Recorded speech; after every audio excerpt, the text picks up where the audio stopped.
Fine, thank you. You know, this is probably the best place in New York City for omelets. They're fabulous. Well, they're almost as good as those at Mère Poulain's. That's a little restaurant in Normandy. I go there whenever I'm in France. That man sitting over there is Lester Boyd, sitting with a pretty girl. He's a newspaper reporter, and a darn good one. Dedicated, sincere, honest. And as far as I'm concerned, he only has one fault. He honestly believes that the pen is mightier than the sword. My idealism doesn't go quite that far.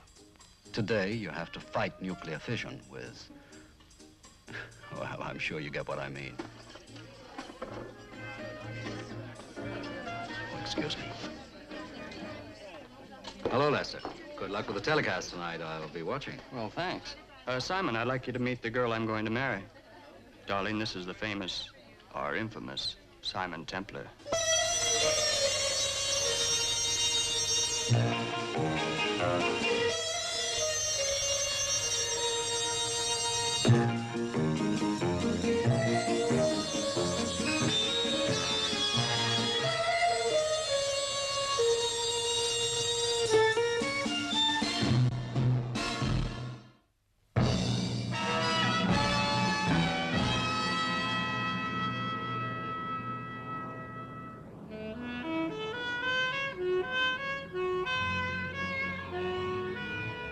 And therefore, tonight, I go on record. I accuse Nat Grindell, the quietly spoken, very distinguished, but completely corrupt boss of the International Livermen's Union, of extortion, fraud, embezzlement, larceny, blackmail, and murder. How then did Grindell get where he is?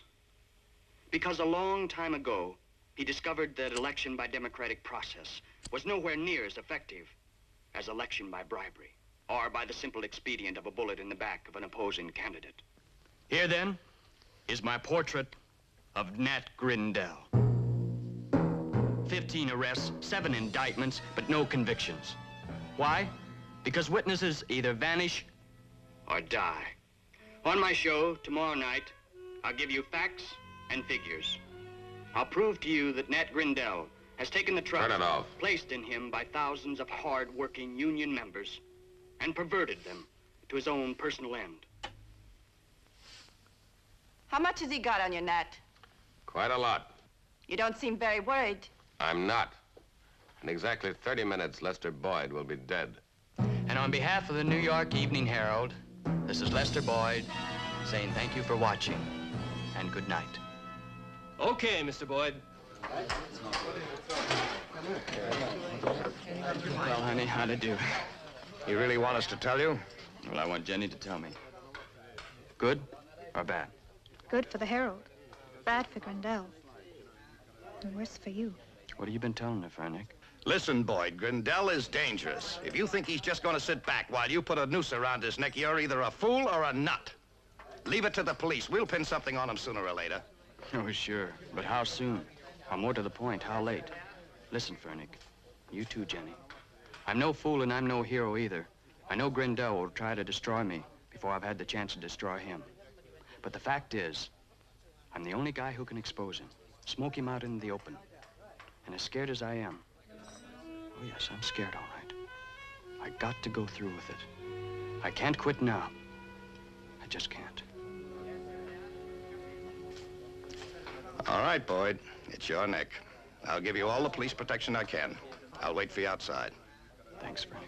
What for? It's my job, isn't it? Oh, and Boyd.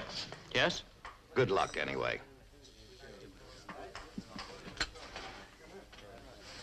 Come on, honey. It'll be all right, I promise. Oh, darling, it'll be over in a couple of days. Over for whom? You or Grindell? I know how you feel, Jenny, but... Do you, Lester? Do you really know how I feel? Do you know that I'm scared sick with worry over what might happen to you? To us? Lester, I don't care what Grindel is or what he's done. All I care about is our life together. Jenny, I love you. Then please. Lester, you heard what Fernac said. Leave Grindel to the police. Please.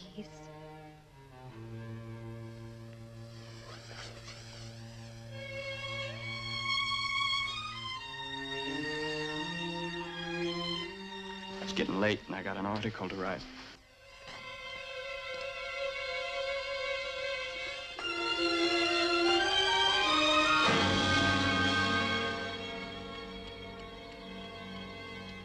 Boyd's behind schedule. Relax, will you?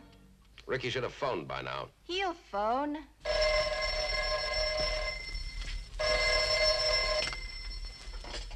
Yeah? I think he's just arriving at his apartment now.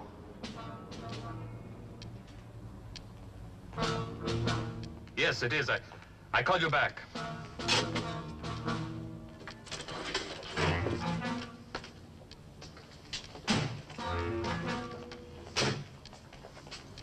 My boys will go up with you and give your apartment a once-over and then stay outside the door for the rest of the night, okay? Fine, thanks.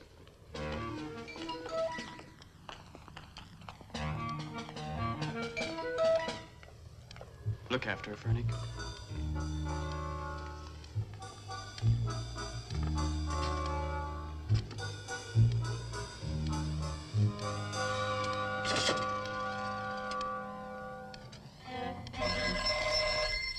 Hello? Won't be long now, boss.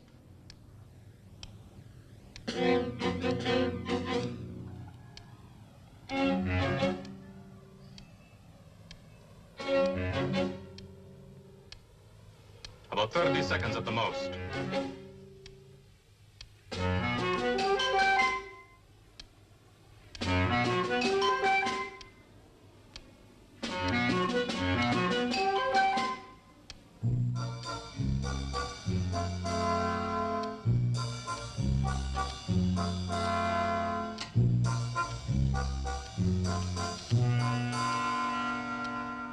Come on, I'll take you home.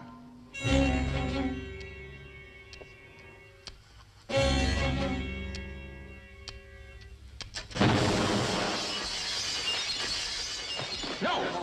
Stay here. I mean it now. You stay here. Oh, no. No. Did you hear that, boss? Yeah. I heard it.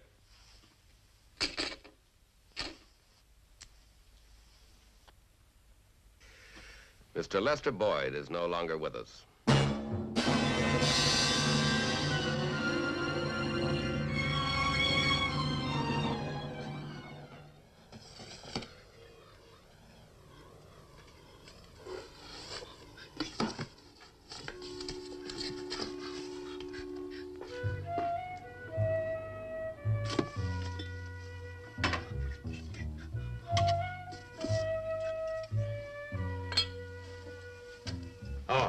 Just clearing out the dead men, boss. Well, that's very thoughtful of you, Hoppy. That one's not very dead, is it? It ain't? Why, it's hardly been injured. How about that? I guess I made a mistake. I guess you did, Hoppy. Now, you can just go put them back. Every one of them. And in future, I will make the tea.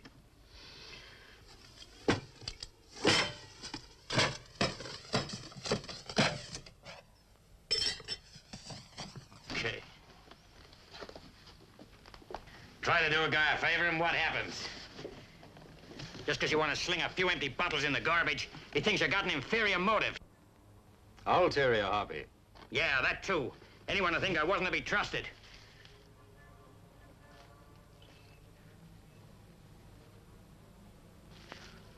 Well, nobody's perfect, boss.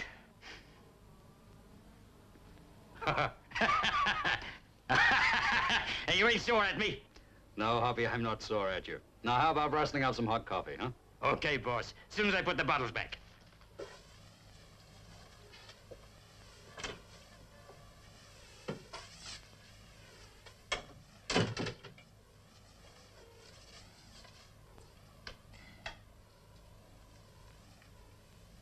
What's the matter, boss? Mr. Boyd's dead. No. Blown to bits by a bomb in his apartment. Poor Jenny. It's pretty obvious who did it. It is? The man he was gunning for, Nat Grindell. Then why don't the cops hold this guy in? Because he has 10 lawyers keeping his murders legal. What are you gonna do, boss? He'll take over where Lester Boyd left off. Hello, New York Evening Herald. This is Simon Templar. I'd like to speak to the editor, please.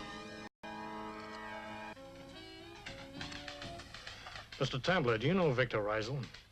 But personally, I know of him. He's one of the best reporters New York's ever produced. A few years ago, he got acid flung in his face for trying to do just the same thing. Now, Lester Boyd is blown to bits. And you want to take over where he left off? That's the general idea. Why? Maybe I'm a frustrated reporter. Well, maybe you hate Grandell's guts just as much as I do. Mr. Clinton, is it a deal or isn't it? I don't know. You know, you have the reputation of being a man who takes the law into his own hands. Now, I don't like that. Meaning that you don't think that I'm convinced that the pen is mightier than the sword? Well, are you? No. Now, personally, I think if you put a bullet into Grandell's back, you'd be doing the country a favor. Only that's not what I want. Now, I'm running a newspaper. I'll go along with anything you like to write. I'll even risk a libel suit. Only I don't want any violence, understand? Perfectly. Will you give me your word of honor that you won't physically attack Grandell in any way at all? Absolutely. Okay, welcome to the staff of the New York Evening Herald. Thanks. Now, where can I get hold of background stuff on Grindell? Boyd's notes. You can't. Why not? Boyd's files were burned. The explosion set fire to his apartment. Well, could you keep that a secret? In fact, could you run a news item saying just the opposite? The Boyd's material is safe in my hands. Well, yeah, I think we could do that. Only take it easy, Templar.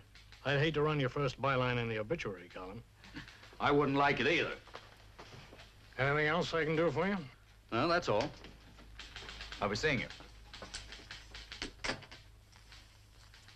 Yes, Mr. Clinton. Call the television studio and have them run some station breaks. Saying what? The Lester Boyd show goes on the air tonight as usual. Same time, same subject, only with Simon Templar in the chair. Templar? Isn't he the one they call? That's it. The Saint. Gee, boss, you on television. Why, you could become a big star. Another Jack Benny, another Bob Hope. Hey, another Mr. Jelly Wobbly. Mr. Who? Mr. Jelly Wobbly. Ah, he's a big fat old guy who does a kid show.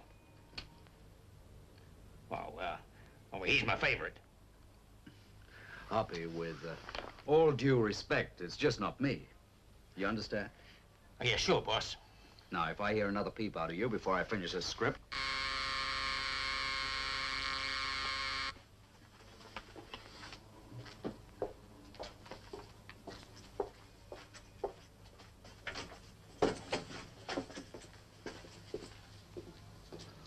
John Henry, you arrived just in time. I'm short of background stuff on Nat Grindell. Just what do you think you're up to? He's gonna be on television tonight, Lieutenant. Got his own show. That I know. What I don't know is why. All right, Templar, what's your angle? Same as yours, I guess. The same as Lester Boyd's. Yeah, well, you get this straight. If anyone's going to get Grindell, it'll be me, us, the police. And we will get him in time, Templar, but we'll do it legally. Now, I'm warning you, I know that you like to fight fire with fire, but if you step 1 inch out of line on this, I'll nail you right into the ground. Understand? Yes, sir. I hope you do, because if anything happens to Grindell, and I mean anything, I'll know where to come. Here.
5 minutes to go, everyone.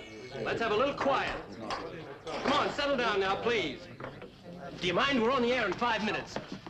Okay, Templar, let's go. Now, you heard what the man said, Furnack. We're on the air in 5 minutes. Not tonight, you're not. You're under arrest Oh, on what charge? for the attempted murder of Nat Grindell.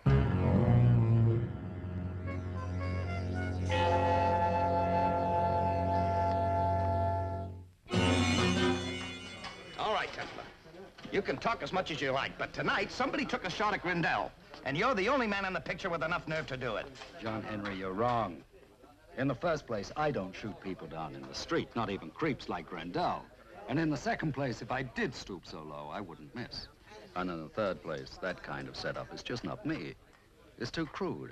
It lacks finesse.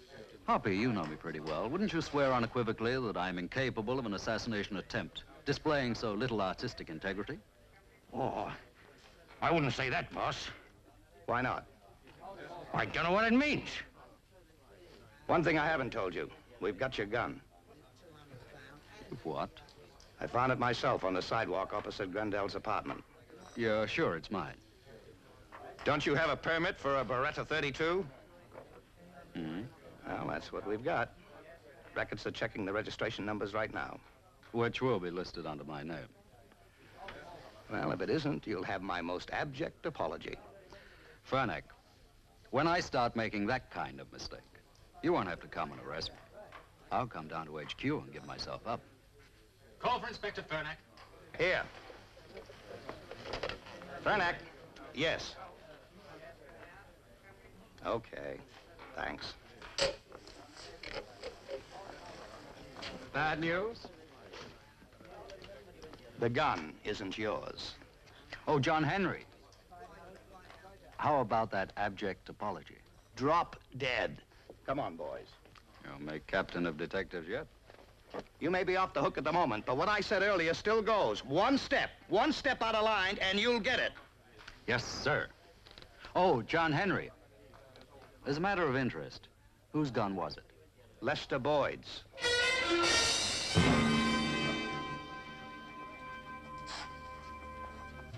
Well, what about it, Mr. Templar?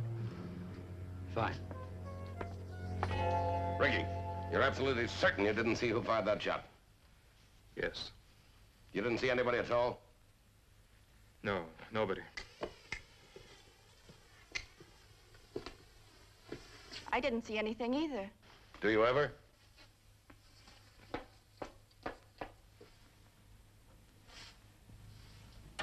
I know I have enemies. What man in my position hasn't? Helps to know their names, though, don't it, Nat? Otherwise, you get scared.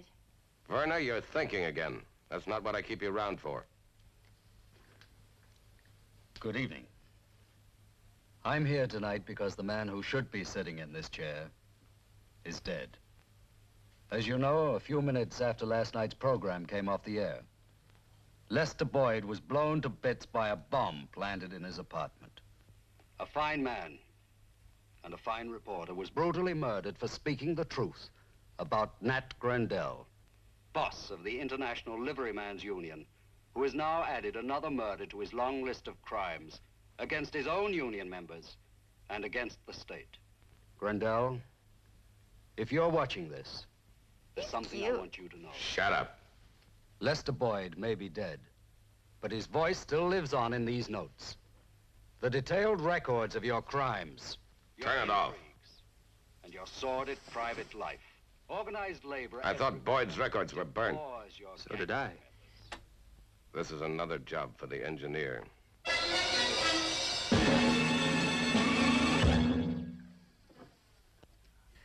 Gee, boss, you was great. You really was great. Yeah, thanks, Hoppy. You've said that before. Sure was a big night. Sort of night for a celebration, know what I mean? Yeah, I think I get the message, Hoppy. You feel that tonight's birth of a great new television personality warrants a baptism in alcohol, right? Oh, no, boss. I just think we should open a bottle. Go ahead, Hoppy. Oh, thanks, boss. But just one glass, mind. Just one glass. We've got work to do tonight. Oh, sure, boss. Just one. Now, what we have to do, Hoppy, is figure out our next move.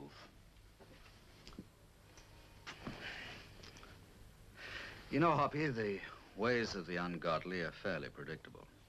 And if Grandel jumps the way I think he will, it won't be long until we have a visitor. Thanks.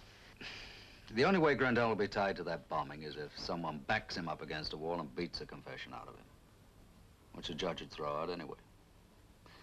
Well, cheers. Cheers. Well, like you said, boss, just one glass. That's a glass. Oh, gee, don't be like that, boss. This has been a big night.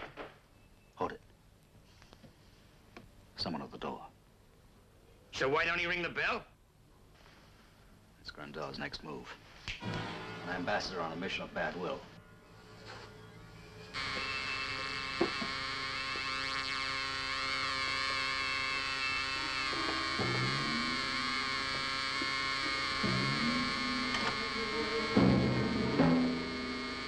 Jenny. Mr. Templar, I have to talk to you. Well, take your hand off the doorbell and come on in. Oh, I'm sorry.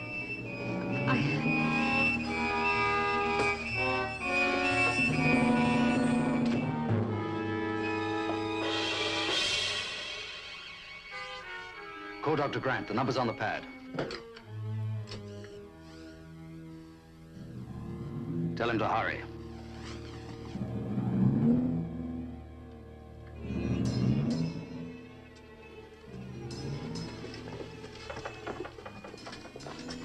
Well, Dr. Grant, how is she? Oh, she'll be all right. It's not as bad as you thought. Gee, Doc, that's great. Can I fix you a drink? You must be tired. I am tired of a lot of things.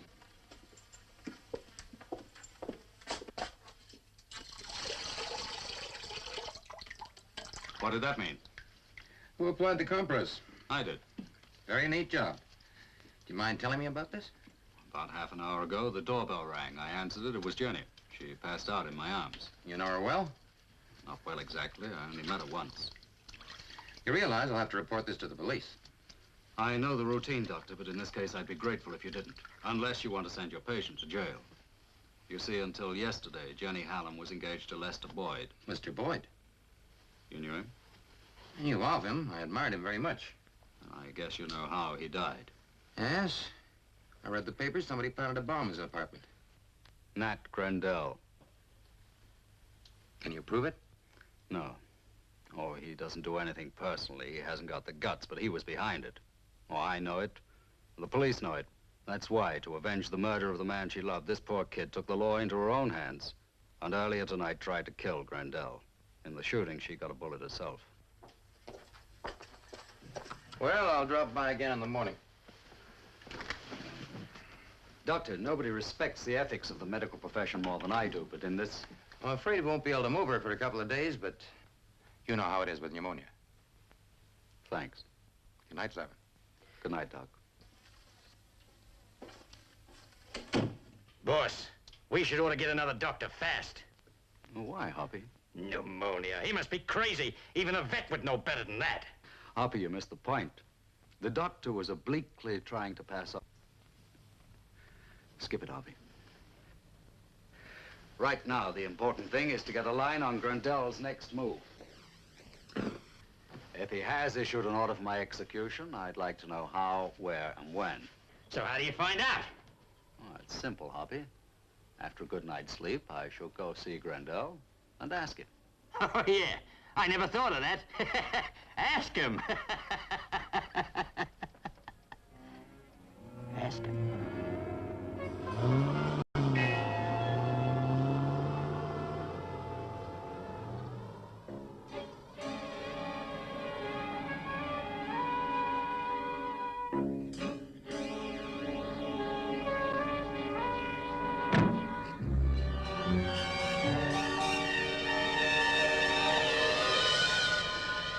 I fully appreciate the wonderful work your charity is doing for underprivileged children. I regret that the funds of the Liverymen's Union are far too slender for us to make any donation. Ricky! See, Mr. Grendel, I get it. Whoever it is, I'm busy. All right. I regret that the funds of the Liverymen's Union are far too slender for us to make any donation at the present time. Yours, etc., etc. Mr. Grendel, he forced his way in here. I tried to tell him you're busy. Beat it. He twisted my arm. Before I know what happened, I he pushed said me in beat here. it. Okay, Ricky, you can go. And we're not to be disturbed. Okay, boss. Well, Templar, let's have it. What do you want? Merely to see how the other half live. The rotten half. I don't understand you, Templar. What's behind this crusade of yours? What's your angle? I've no angle, Nat. I just happen to hate phonies and frauds. Union bosses who exploit their members. You talk like a mixed-up Boy Scout. You are a parasite and an extortionist. You've had dozens of men beaten up by your hired thugs just because they tried to vote you out and get a decent, honest union boss in your place. Lester Boyd might have cut you down to size, but you had him blown to bits. Prove it. I can't. Neither can the police, so I'm going to finish you off myself. You really think so? I have Lester Boyd's files. Then why don't you use them? I don't want to put you out of your misery too quickly, Nat. I want you to sweat for a few days. Lie awake for a few nights. Ah, but you've come a long way, haven't you, Nat? Too bad you didn't acquire a little honesty along with all the culture. Be careful, that's valuable. Giuseppe Acramboldo. Court sculptor to the Habsburgs, 1562 to 1567, right? As it happens, yes. Just for the record, how much did it cost? A lot of money. Meaning a lot of union dues. That's none of your business. I said be careful. Would be a crime to destroy it, wouldn't it? But not quite such a crime as destroying a man because he told the truth about you. Put that down and get out of here.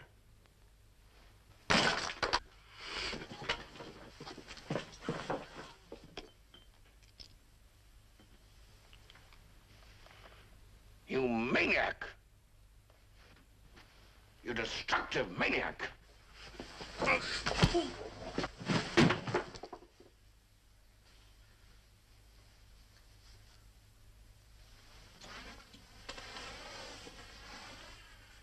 I paid $3,000 for that.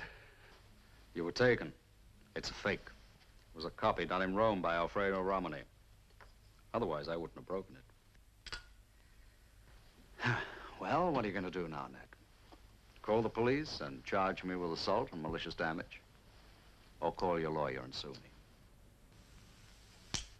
It'll be your word against mine. I've had to fight dirty before, Templar, and I will again. A man has to get from where I started to where I am now. If you want power, you've got to take it. You've got to command it until it does what you want it to do. You know what this union of mine is? A bunch of thick-headed cretins who aren't worth 60 cents a week. Well, I've gotten them $2.85 an hour, and they should lick my boots for it. I'll quote you on that. You can do what you like. But you're number one on my list now, Templar, and you're going to regret it. But beating me up won't be enough, will it? I have to be killed.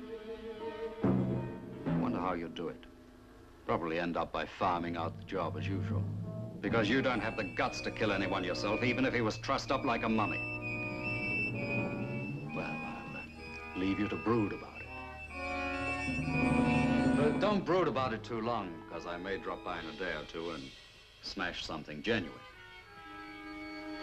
Anytime you're feeling particularly brave, when you have a few husky friends with you, don't waste time looking for me. I'm in the book, East 73rd Street. Like I said, Nat, you don't have the guts to squeeze the trigger.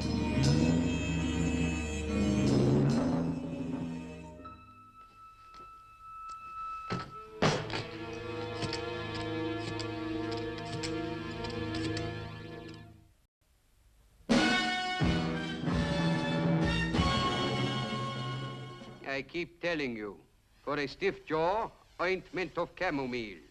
Yeah, well, never mind about that. I want you to do something about Simon Templar. Oh? Like Boyd, perhaps? Or do you want to do something different? Well, Herman, for personal reasons, I want to pull the trigger myself on this one. Can you fix anything that'll operate by radio? Nathan, you are asking for the very latest idea I am working on. A couple of days ago, a fellow comes into my shop with a model airplane that he wants me to repair. And it is radio controlled, so he can fly 2 miles away. So naturally, I find out where he gets it, and I put it in stock. How long will it take to work? This can't wait for weeks while you're experimenting. No experimenting is necessary. I would not talk to you about something I could not make work. You come to my shop tomorrow, and I give you the demonstration. Don't forget, ointment of chamomile.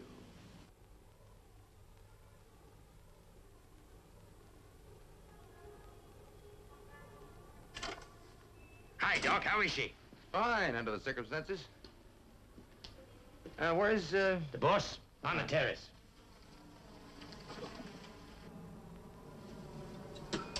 Hi, Doc. You a ham radio operator? No, not really. How's Jenny? Nearly as good as new. She can go home tomorrow. Good. By the way, will you send me the bill for this? There isn't any bill. I like Lester Boyd, too. Oh, that's very decent of you. Forget it. By the way, she'd like to see you. Oh, fine. Don't stay too long. She's still pretty weak. 5 minutes. Hoppy, you see the doctor out? Sure, boss. Goodbye, Doc, and thanks for everything. You're welcome.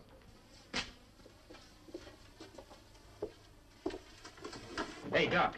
Mind if I say something? Of course not. Well, Jenny ain't got pneumonia. Honest. She got a slug through her shoulder. You know, I thought there was something wrong with my diagnosis all along.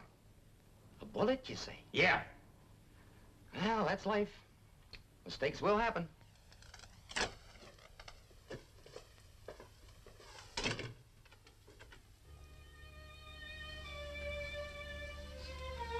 I'm sorry to cause you so much trouble, Mr. Temper.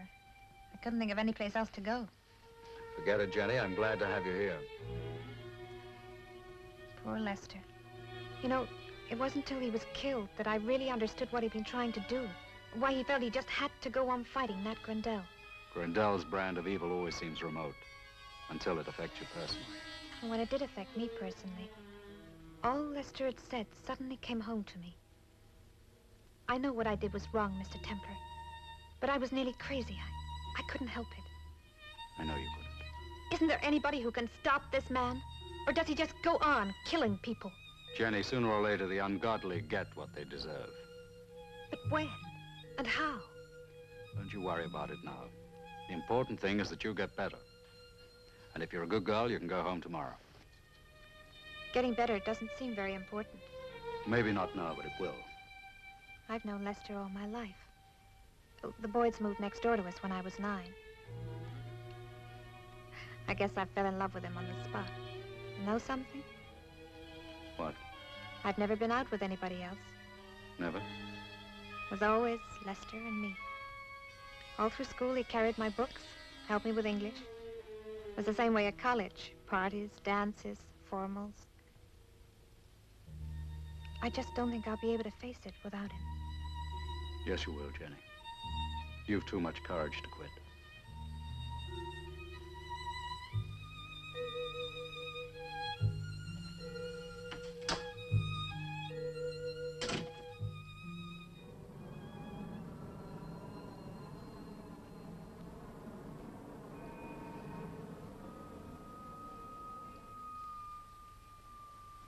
How does it work, Herman? Oh, it's beautiful, Nathan, and so simple. This is the transmitter, and this, the detonator. I show you. First, I put in a little smoke powder, and then the detonator, and lastly, a little packing. Ah, this is so interesting, I would almost do it for nothing. Only that would be unprofessional. Catch. Place it anywhere in the room, Ricky. Anywhere. Well, come on, Ricky. It's only a can of smoke powder. Now, that is the bomb in Simon Templar's apartment. This is you in your apartment. First, you check the frequency for absolute accuracy. And then, When you are ready... This had better work, Herman. It will. There you see, Nathan. As always, it works. Good. Very good.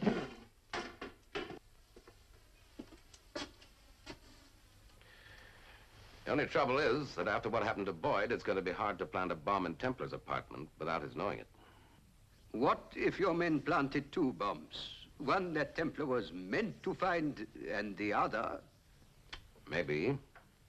But it'll have to be a real bomb. It would be a waste. But then... Make two, Herman. How soon can you have them ready? Well, let me see. If I start early in the morning, maybe I finish at 6 o'clock. What's the matter with starting tonight? Tonight is impossible. Tonight is Wednesday. So it's Wednesday, so what? It is choir practice. I play the organ.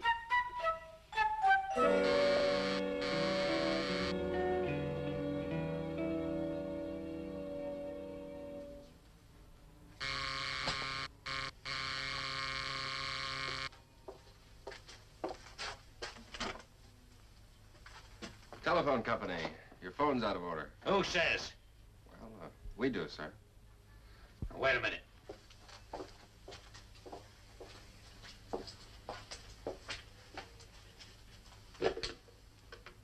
It was okay an hour ago, now it's dead. Okay, come on in.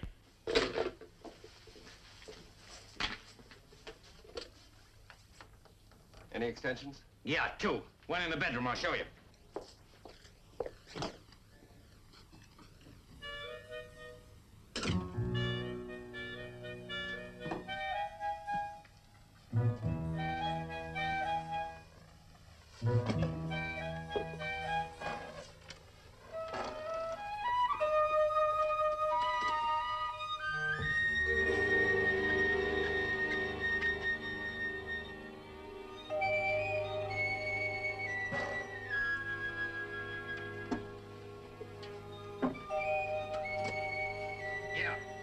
Another extension in the kitchen.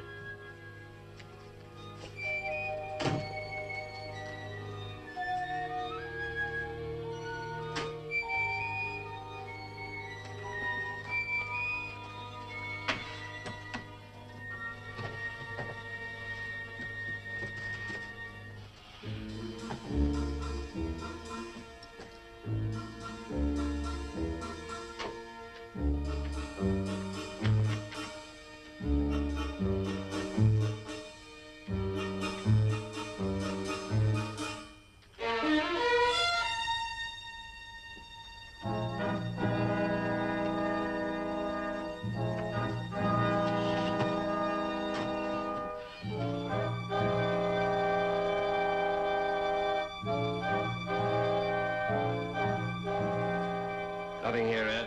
Must be a fault on the outside line. We'll check the cable.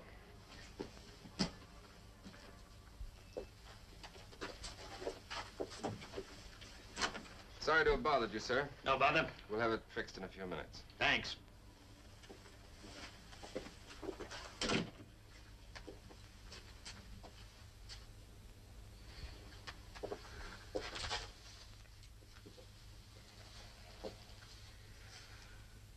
Figure you got away with it? Boss, it was a cinch. We cut the wire before we went into Templar's apartment, spliced it together after we left. It was the easiest $200 we ever earned, right, Ed? Right. When do you think you're going to use it, boss? Tonight. As soon as the engineer delivers the transmitter. Hey, boss, what gives? You've been fiddling with that thing for the last 2 days. Hoppy, a fiddle a day keeps the mortician away. Oh, no. You got it wrong, boss. It's, an apple a day, keeps the doctor away. Yeah, Hoppy. Now, tell me more about those telephone repairmen. Boss, nobody fools me. You know that. They got identification, the lot. The works. And the phone really was dead. I tried it. But they was only here maybe 3-4 minutes. Then they said it was the cable outside, maybe. So they went out and must have fixed it, because the next thing I know, the phone works fine. Hey, boss, you think maybe they wasn't the genuine article? About as genuine as a Japanese diplomat the day before Pearl Harbor.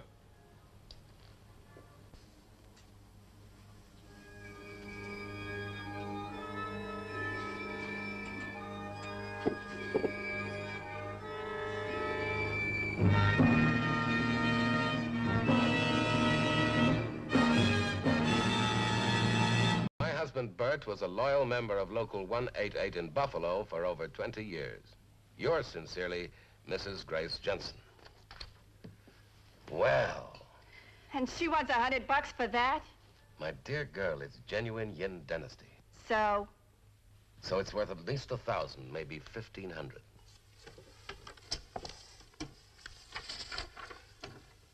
Mrs. Grace Jensen, 76 Wellington Avenue, Buffalo, New York.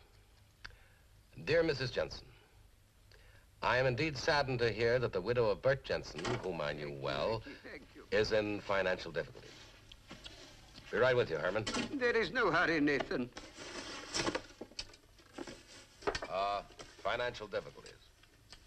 You While plug the this in vase somewhere. you sent me is only a poor copy of the genuine Yin dynasty, I will be only too glad to help you out. I enclose my personal check for $100. Yours fraternally, make that 150. Yours fraternally, et cetera, et cetera. A real sport, aren't you, Nat? With widows yet. Well, where are you going? A movie. Stay here. I don't feel like being around you very much, Nat. And I certainly don't want to watch that. Now, don't get me sore, Verna. I might kick you out. Just remember, you don't look like you did 9 years ago. You want to know something? You and that Yin dynasty got plenty in common, too. Dumb little broad. Oh, Herman, does it work? Of course. That is, if your men did their job properly. Ah, it was a cinch. One hidden under the table where he couldn't fail to find it. The other one's behind his television set. Oh, it's lovely.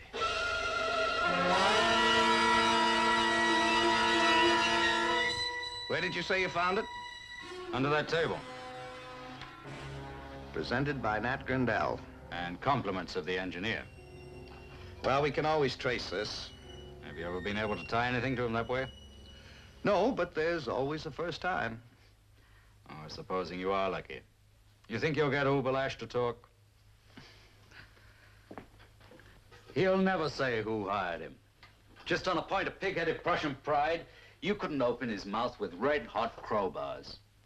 And if you think otherwise, you're kidding yourself. We've got to keep trying. For how long? Till we get them. Legally.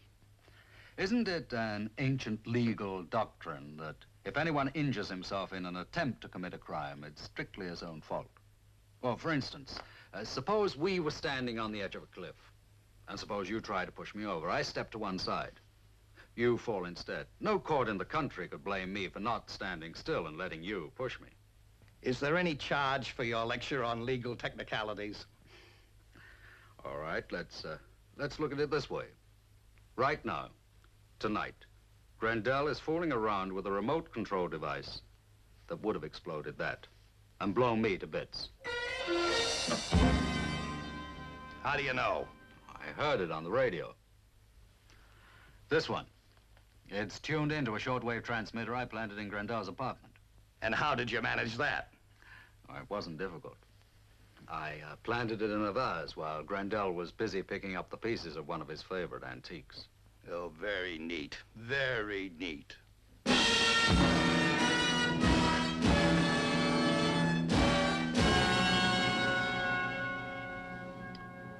Well, here goes.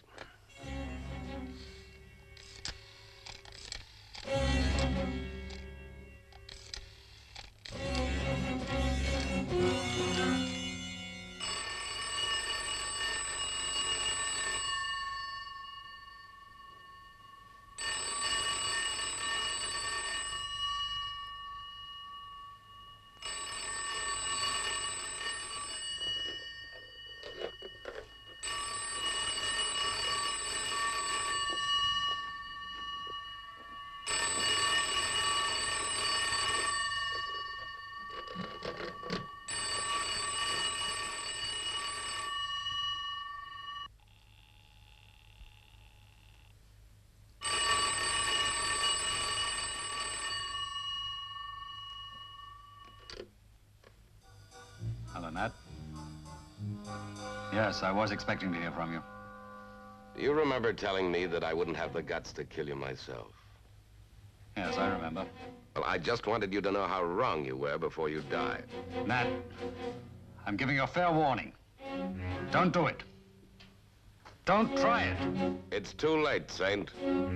It's too late to beg. Don't try it. I found the other bomb. Don't do it, Nat. Don't do it. You're making the biggest mistake of your life. Don't try it. I found the other bomb.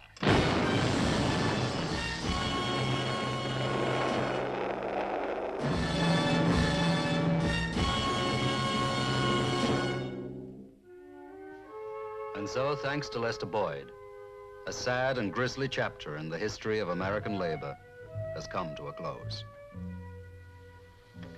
I sincerely hope that what I have told you about the late Nat Grandel will not be taken in any way as an attack upon those honest union leaders whose heroic efforts have done so much to eliminate unfair employment practice.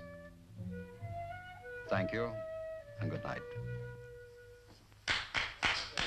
Gee, boss, you were sensational. Well, thanks, Hoppy.